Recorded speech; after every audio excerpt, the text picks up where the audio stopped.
Pada kesempatan kali ini kami akan membahas teori lagi tentang One Piece. Sebelum masuk ke pembahasan, bantu kami dengan klik subscribe dan like-nya ya. Oke, jadi mari kita mulai saja pembahasannya. Sebelumnya kami sudah membahas dasar dan beberapa petunjuk tentang arti dari nama Clan D.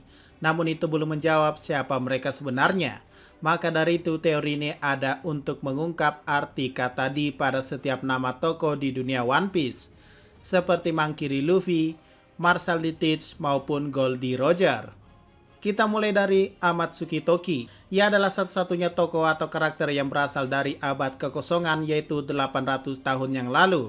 Namun dengan kemampuan buah iblisnya, ia bisa melompat waktu hingga 800 tahun mendatang. Artinya Toki kemungkinan tahu apa yang terjadi pada abad kekosongan, namun sayangnya ia tak pernah menceritakan apapun yang ia alami. Karena faktanya ia terlahir jauh dari negerinya sendiri yaitu Wano Kuni. Itulah kenapa ia melompat waktu demi mencari seseorang yang mau mengantarnya ke Wano, tempat kelahiran orang tuanya. Nah, poin ini kita simpan dulu. Selanjutnya, bagaimana jika kami katakan bahwa bahasa dari Poneglyph merupakan bahasa leluhur dari dunia manusia? Hingga pada akhirnya terbitlah bahasa Jepang atau katakanlah bahasa sehari-hari yang digunakan di dunia One Piece sampai hari ini. Dan bagaimana jika bahasa leluhur ini yaitu Poneglyph berawal dari Wano Kuni? Itulah kenapa hanya orang dari Wano Kuni terkhusus klan Kosuki yang bisa memahatnya dan membacanya. Alasan dunia luar tak bisa membaca huruf Poneglyph ini adalah karena mereka sudah mengenal bahasa baru. Dan juga alasan paling masuk akal lainnya adalah bahwa Wano Kuni terbukti merupakan negara tertutup dan tak berafiliasi dengan pemerintahan dunia saat ini. Yang dimana kita tahu pemerintah dunia berdiri sejak 800 tahun yang lalu. Lalu apa teorinya? Nah, inilah dia. Dalam dunia nyata, Cina memiliki bahasa kuno yang berasal dari gambar, kemudian dijadikan huruf untuk menyebutkan sesuatu, hingga menjadi bahasa baru sekarang atau dikenal sebagai bahasa Mandarin. Koreksi kalau salah ya. Nah, lanjut. Dari berbagai bahasa kuno Cina ini, untuk penyebutan bulan memiliki huruf yang mirip dengan huruf D. Dan dalam huruf yang diterjemahkan sampai saat ini, memiliki kata kanji ini. Nah, dalam huruf Jepang ini ternyata ada di semua nama klan di dunia One Piece. Yaitu klan Amatsuki, klan Kosuki, klan Shimotsuki, klan Usuki, dan klan Fugetsu.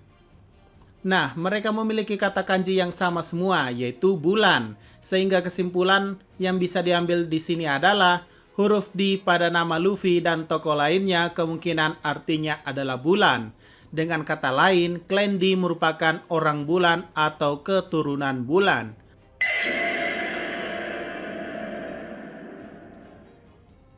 Dan kita semua tahu bahwa dalam cover story ada kehidupan di bulan yang ditemukan Enel. Jadi apakah klan D adalah keturunan bulan? Oke, mari kita bahas lagi tentang Toki. Toki Amatsuki atau yang dikenal sekarang sebagai Toki Kosuki.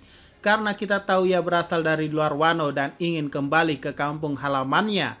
Artinya kita tahu bahwa Toki tidak lahir di Wano, sesuai perkataannya. Nah, dalam hal ini kita memiliki dua kesimpulan. Pertama, orang-orang Wano termaksud klan Amatsuki ini ditugaskan untuk menulis atau memahat Poneglyph dan menyebarkannya di seluruh dunia tentang sejarah abad kekosongan.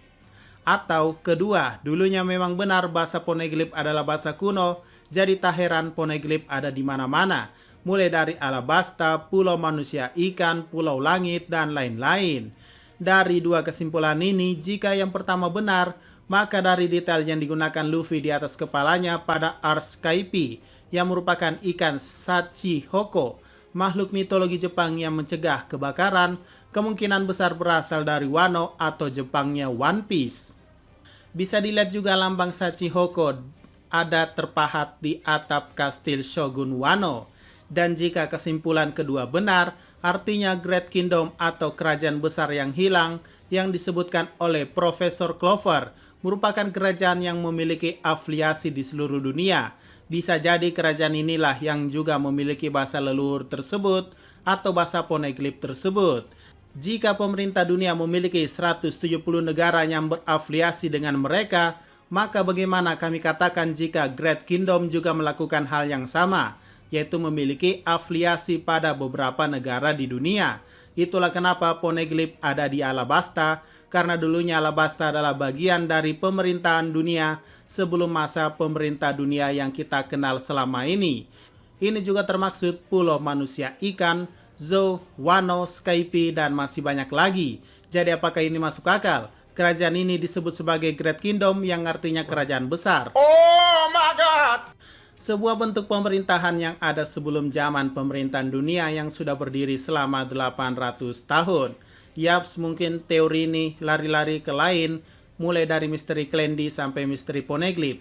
Tapi semoga kalian mengerti apa yang kami sampaikan ya. Oke, mungkin itu saja pembahasan pada video kali ini. Jika ada pertanyaan dan masukan atau bahkan teori lain, silakan komentar saja di bawah ya. Sekian dari pembahasan kali ini. Jangan lupa like, share, dan komentarnya ya.